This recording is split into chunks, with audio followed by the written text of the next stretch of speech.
Hi, I'm Trevor Stain. I'm the founder of S Skincare, and our products are generally centered around the skin microbiome and probiotics. So what we'll do over the next few videos is go through some of the common questions that come up on these two topics. Why is all this microbiome stuff happening now? So for each of these questions, I've tried to figure out what the person really wanted to know when they asked the question, and you'll see that below the question. So we've been looking at microbes since somewhere around 1670, when Antony van Leeuwenhoek designed the first microscope and looked at and found these, what he called animalcules, ricocheting around in a droplet of water. It seemed fantastical, nobody really believed him, but it was an incredible thing and they were really there. So how do we see microbes now? Well, the best microscope images are very limited, not easy at all to see exactly what's going on. And culture techniques, the other way we could see these things is to try and grow them. Culture techniques only really get around 1% of the microbes that are out there. So it really wasn't until this guy arrived that we had a framework in which to see these microbes. So his name's Kerry Mullis. He's 73 and he's still surfing.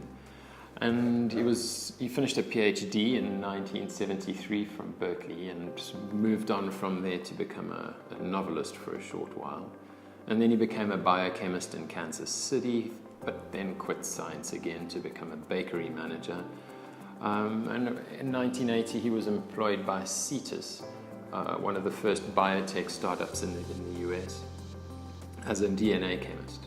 And in 1983, he was driving home along the freeway and he had an idea to use an old Japanese reaction multiple times quickly. And that was called the Polymerase Chain reaction. And what it did was allow a single molecule of DNA to be expanded into hundreds of billions of molecules in an afternoon, which effectively gave us a new lens through which to see DNA. And that DNA lens immediately made it apparent that there were an incredible number and variation of microbes in all sorts of different places, but particularly interestingly in human beings.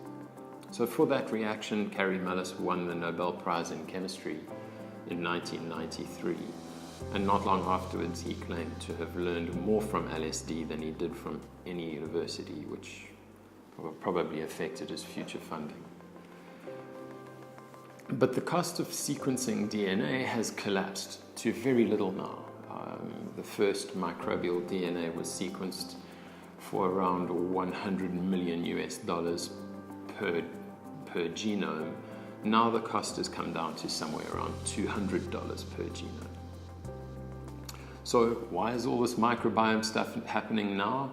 It's because we're looking through a new lens, and this is the first time that this technology has been cheap enough.